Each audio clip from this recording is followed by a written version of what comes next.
Assalamu alaikum students. Under the supervision of Peria Foundation College, Gori Town campus, this is the chemistry class, and today we are going to do the verification of the law of mass action or the derivation of equilibrium constant expression. Students, you have already studied the law of mass action during the class, and you know this is why I'm making a very brief video so that you could understand the how we are going to verify the law of mass action and how we can derive the equilibrium constant expression, or how we can explain the equilibrium constant. Now, to actually make you understand all these things, I should tell you about a little bit of introduction to law of mass action first. Law of mass action basically tells you about the rate. It works with the rate of chemical equation, or rate of a chemical reaction. So law of mass action tells that the rate of any reaction is actually directly proportional to the active masses of the substances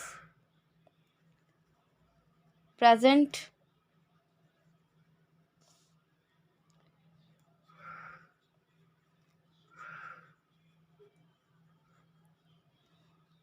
in a chemical reaction.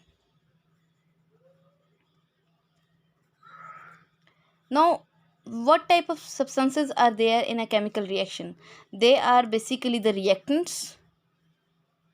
And if we are talking about a reversible reaction, so in a reversible reaction, both of the things are present, the reactants as well as the products.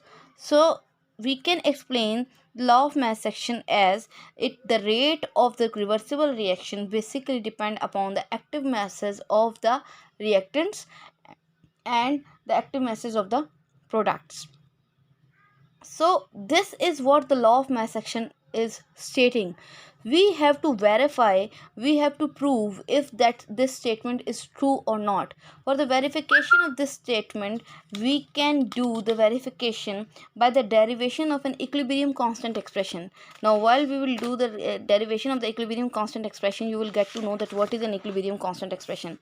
I'm not going into the detail of the topic that much. It is because the topic has been understood in your class. In your we have actually taken two sessions for this topic, so I'm not going into the much of the detail. I'm just working with the derivation of the equilibrium constant expression, and the example I'm taking is not according to your book. It is a new example. So let's see. For example, this is an example: H2 plus I2 gives 2HI. This is a reversible reaction. As the law of mass action was stating that the chemical reaction, the rate of the chemical reaction in which it will proceed, would depend upon the amount of these substances, the active masses. The active masses are those masses of any substance which is actually taking part in a chemical reaction. So there are two types of reactions going on in this equation simultaneously. Number one is the forward reaction, which is H2 plus I2 gives 2HI. Wherever the second type of reaction going on in this single chemical equation is a reverse reaction.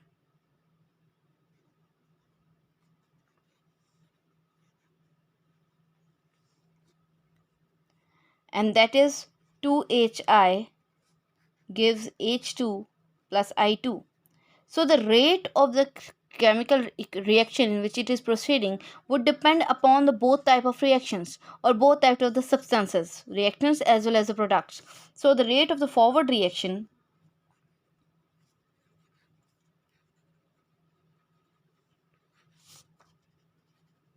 would depend upon, or would be proportional to the active masses of the reactants, that is H2 and I2. But the rate of the reverse reaction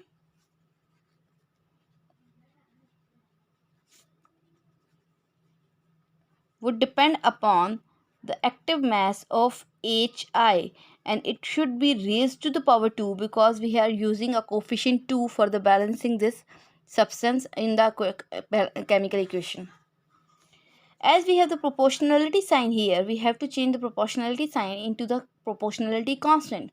For that, the equation would become like this: rate of forward reaction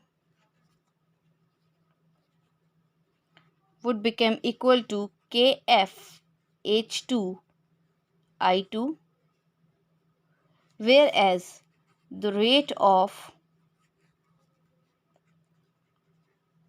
reverse reaction would be equal to Kr Hi raised to power 2. So Kf, Kr, Kf forward reaction coefficient and Kr is the coefficient for the reverse reaction. Clear it is? Now we know very well that at equilibrium the rate of the forward reaction and the rate of the reverse reaction become equal. So what will happen? At equilibrium the rate of forward reaction would become equal to the rate of reverse reaction.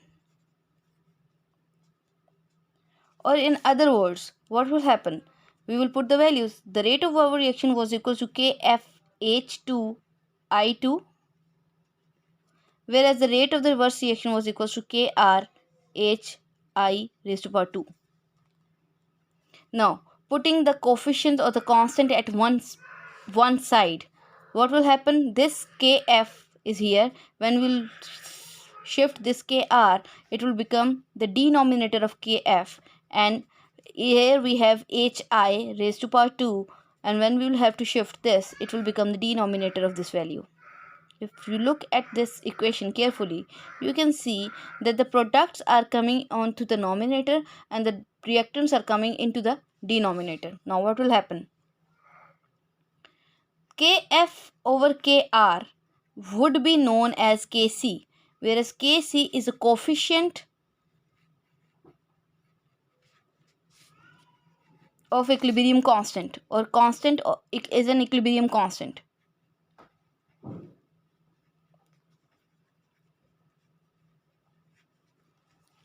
Is an equilibrium constant. Now Kc as a whole would become Hi raised to power 2 H2 I2.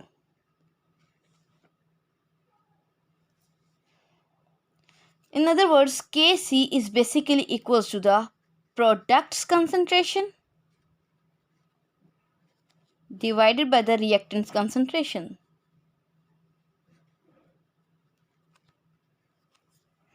This equation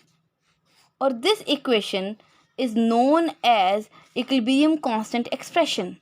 So you can see the constant value, the rate is actually where we have verified the law of mass action, that the rate is actually dependent upon the active masses of both reactants and the products, and this equation is known as equilibrium